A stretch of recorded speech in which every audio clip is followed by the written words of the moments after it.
All right, so here we are back on the Brat. Want to show you what we've been working on. If you've been following along on this Brat project, you remember how rusted and how bad these doors were. I have some video I'll throw in here and show you as a reminder as to exactly how bad the bottoms of these doors were.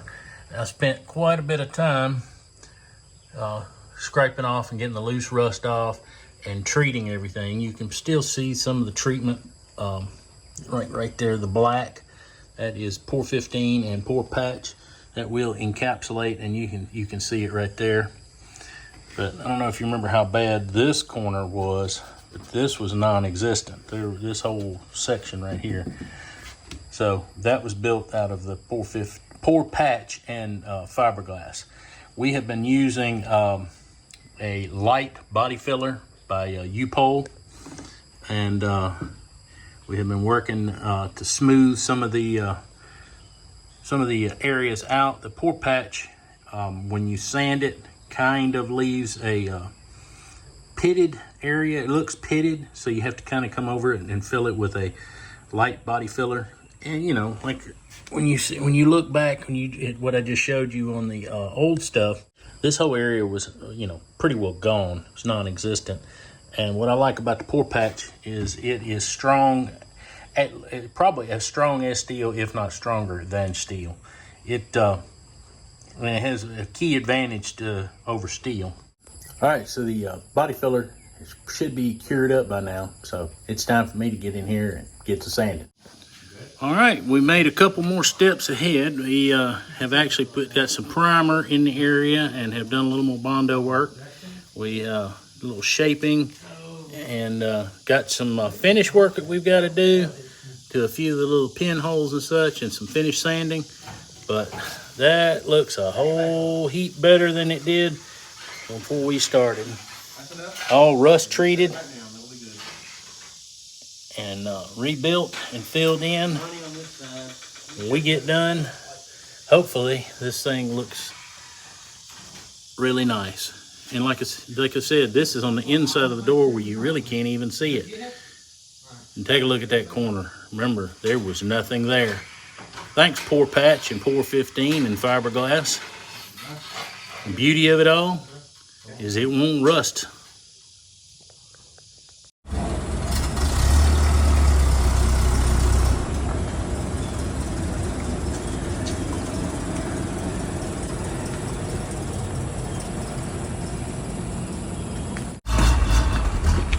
Good? Yep.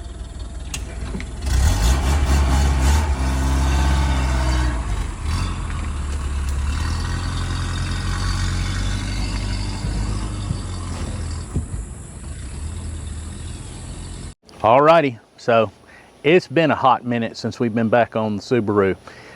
In that last clip, you saw my son driving down into the field. He was going to take my grandson, his son, for a little test drive down in the field just to let him ride in it.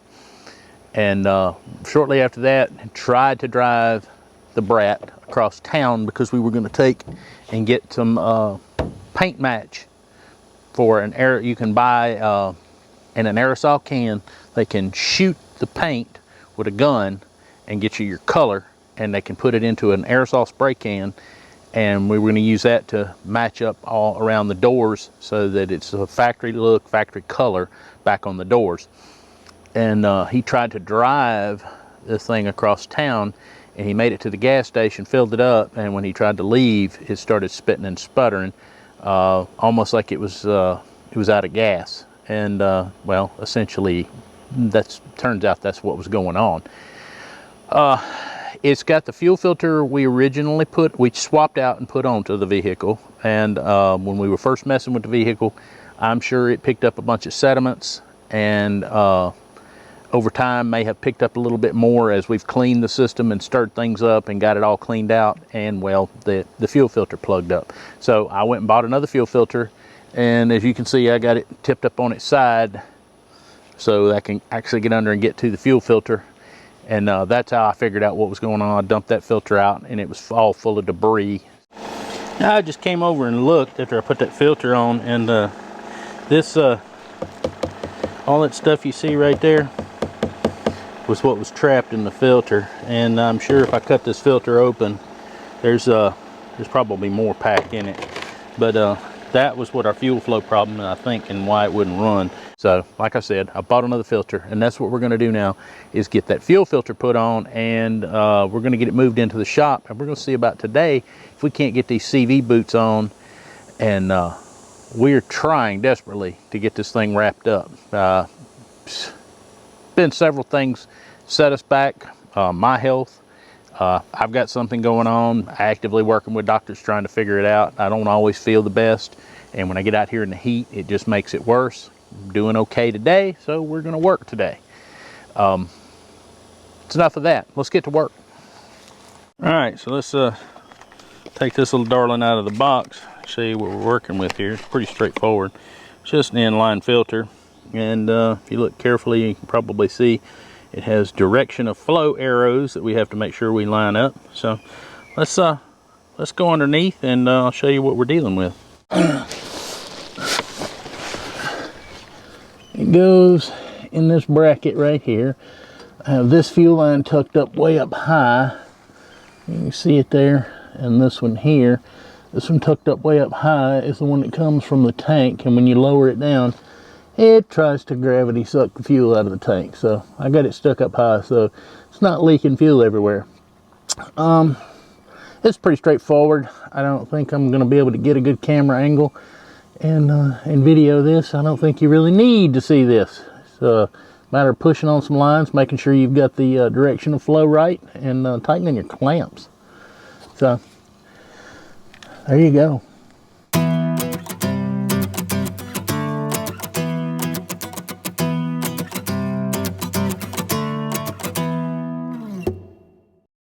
We have acquired the keys. Let's turn it on, and I can hear the fuel pump kick in.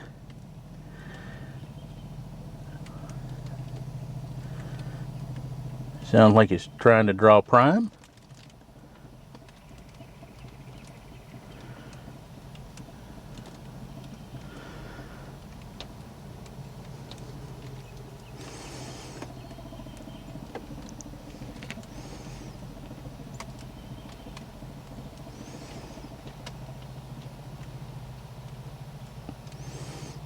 Just let it run for a minute.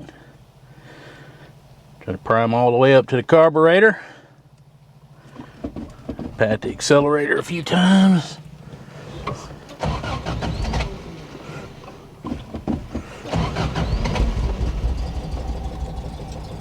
And there it goes. It's running.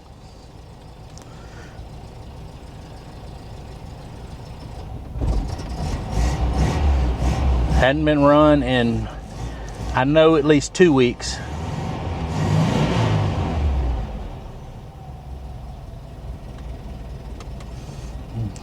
Sitting here idling.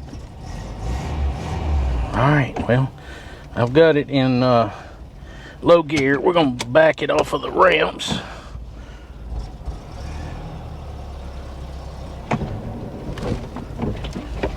Just let it sit here and idle while I carry these ramps.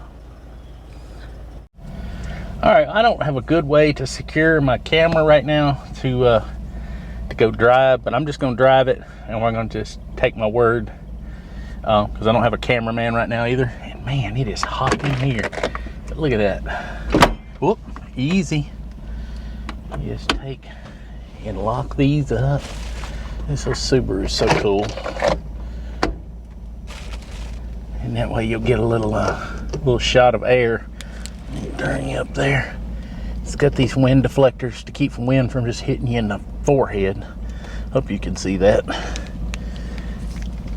Anyway, I'll be back.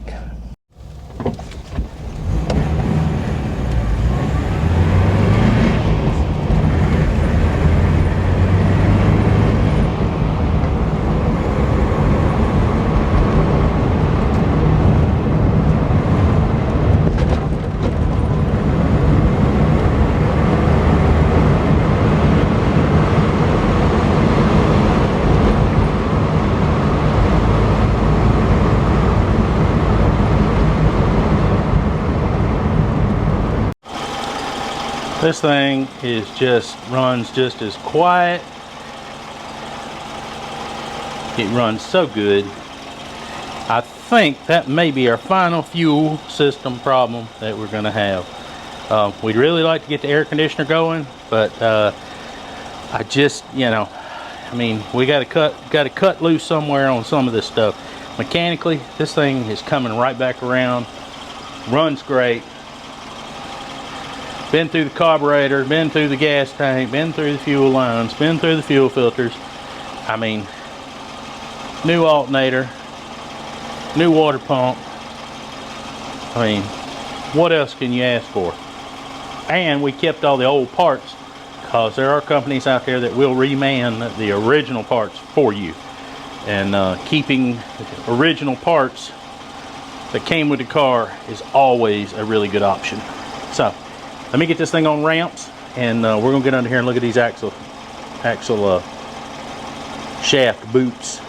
All right, so before we get started, crawl up under the vehicle, let's go ahead and look at what we've got for parts.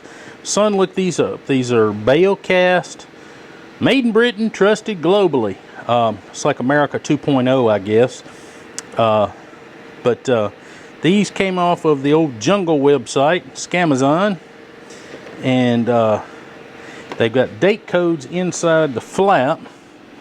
So these have not been sitting around on a shelf somewhere forever. This was either that, I'm going to try to decipher that date code, either that is the 20th, it was either made in 2020 or 2023. So they're either 3 years old or 2 months old. So, and this one has got a date code of 5/23/23. So, you know, I don't know. But I don't think they've been sitting around for 100 years. So let's get in here. Let's do a quick unboxing of what you're looking at when you get one of these kits. Try to set it up here where I've got room to work. You get a packet of grease. You get some destructions, which I will look over just because I've never done one of these type boots. You get some clamps, and I don't know that we're going to use these because I don't have this little tool that you need to compress them. You're probably going to use zip ties. I've used zip ties on these type boots before with no problems. And let's go on and get the split boot out of here. This is a universal split boot. So you pick the diameter that you need, and you cut off the rest of the boot that you don't need. And you're actually supposed to, let me show you this, put that down. Comes with a tube of adhesive. You actually run a bead of this adhesive along this line, and that's supposed to help seal that boot, keep grease from accidentally slinging out of it. And these guys are such quality that they actually send a pair of gloves in their kit. So Bailcast, big thumbs up so far. They look like a really quality product. Come with everything you need to put a boot on and not have to remove an axle. So let's go under the car and I'll show you what we're working with. All right, hopefully that fan's not too loud, but it is 1200 degrees out here, and this exhaust pipe that's right there in my face, I just drove it up the street, and this car is hot now, like a dummy. I probably should have tested to see if it was going to run right later. But anyway, let's take a look at the boot. You can see the boot is split there, right there. So I'm going to measure this axle shaft. I'm going to measure here, and I'm going to figure out where I need to cut that boot to make this go on here. I'm also going to look at the how much cleaning, if any, needs to be done. See if any grit has gotten into the joint itself. If the joint looks pretty clean, because this car has sat for a good number of years. So you know, I don't know that they were driving it a whole lot with this boot split like this. But we're going to take a look at everything, and got to get in here and get this boot actually cut off. So All right, and it's that boot, and it's also that boot. That boot is busted as well. All right, well, quick update. Just be careful that you don't bump your head on things like this bumper guard that the rubber's missing off of. Hit my head right frickin' there. You can see it or not, right there. It took me about 5 minutes to get it to quit bleeding. Be careful under these old cars, man. There's all kinds of crap that'll get you. Now, let's do an update on actually what's going on with this boot. All right, you can look right there. You can see I've got the boot cut off. Let me see if I can get the camera to act right and get you wrong way. Get a little light in here a little better. You can see that right here, there's a groove for the clamp to sit and for that boot to lock into so that it doesn't slip. And there's also a groove right here on the shaft itself for that boot to lock in. To get this boot off, let's go out here and I'll show you what I did. And carefully come out so I don't hit my stinking head again. All right, come back around here, camera. There we go, she's not on that right. It's okay. All right, to get the clamps, I used an old wood chisel. It's just an old rusty wood chisel that I sharpened, and just take my hammer and hit it and cut the bands and took it off. Next, just take a razor knife and carefully, because you want to make sure that you don't cut yourself, and just carefully split the old boot, as you can see right there. Just split it and take it off. So there's your update. We're fixing to size this boot. I've already started cutting and I sized the small end. Now we've got to size the big end and see which one fits best and where we need to cut it. All right, so there you go. We have sized the boot. We've got to cut this section off, and it goes down to this next section right here. So there's a ridge right there, and you need to cut to the outside of that ridge, because if you look inside, there's some grooves that actually seat down in that groove on the axle shaft to help keep it from slipping. So we're going to try to cut this very carefully. Take our time.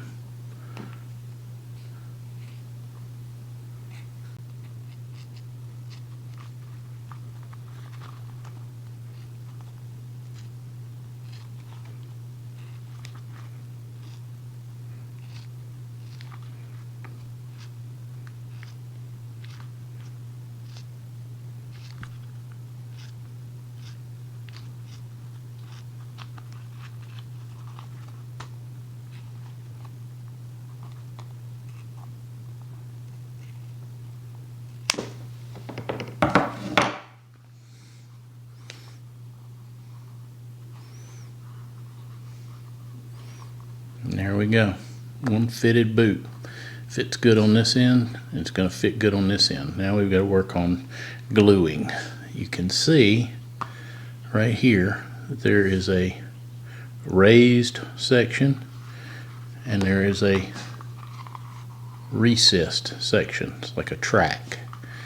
You take, and according to the instructions, is you fill this section here with glue, starting from the small end, and it tells you to practice working this boot together before you add any glue. It tells you to do it on the car, practice fitting it together about an inch at a time. They said 2 centimeters. Well, that's in English is about an inch. So, but you work on fitting it together an inch at a time, adding a little more glue, fitting it together, holding it for 45 seconds until the glue holds. We've also got to fill up the cavity in the CV joint with grease. Grease, there's still some grease in it. It doesn't feel gritty, so we're gonna let it ride. So we're back under the car. This is probably one of the most difficult parts of this whole project. I don't know what you're gonna be able to see because my hands and arms are gonna be in the way. One of the reasons this is gonna be one of the most tedious parts of this whole project is because you've got to try to keep grease out of this track while you're putting it up there. I have everything wiped down pretty good, but still you bump over here and you get grease, and you want to try to keep grease out of the track that you're putting the adhesive on so that you can get it to seal up. I'm going to try to put it on and keep the boot down towards this direction a little bit, and glue it a little bit at a time. I'm probably going to put you on a time lapse so that I can turn my fan back on, because it is pretty obnoxiously loud, but it is over 100 degrees with the heat index today. It's 106, 108, and I moved into the garage so I could be in the shade, but it is still blasted hot. So we're going to get set up and get going, and I'll show you how to do this. Not much to it. It's just going to be tedious, I think.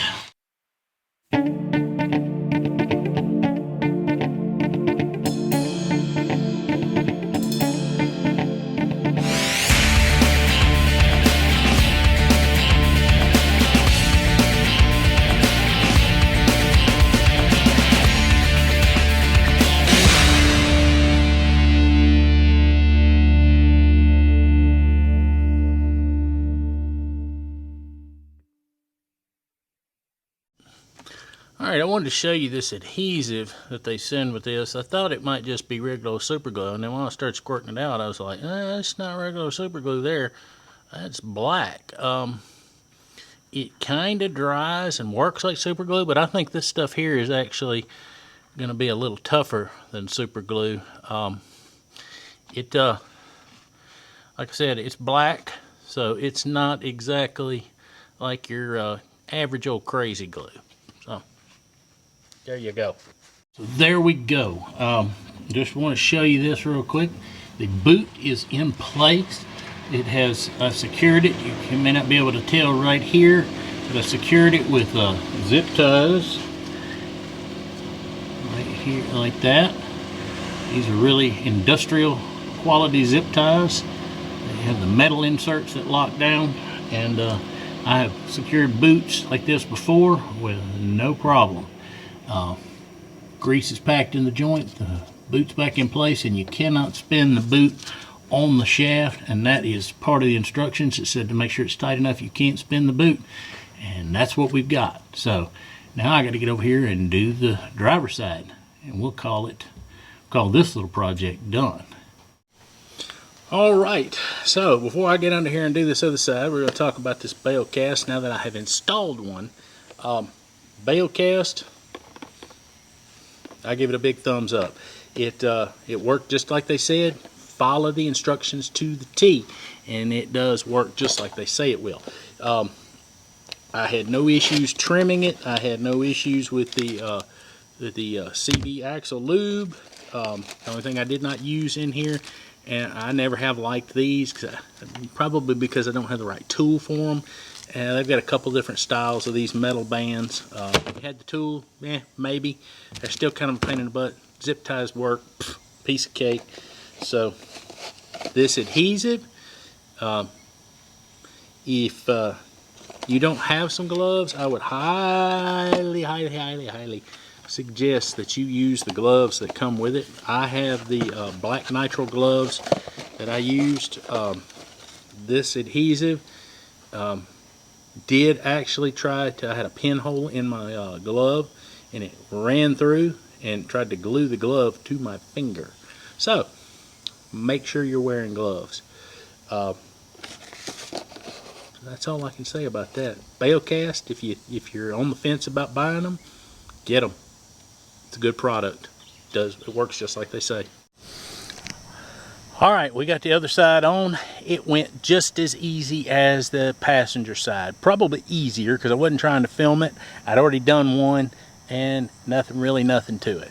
So Now we've got to get on to getting some match paint for the bottoms of the doors and finish up that repair. And we've got to put an inertia switch on the fuel pump so that if it's ever in an accident or a rollover, it will shut the fuel pump off.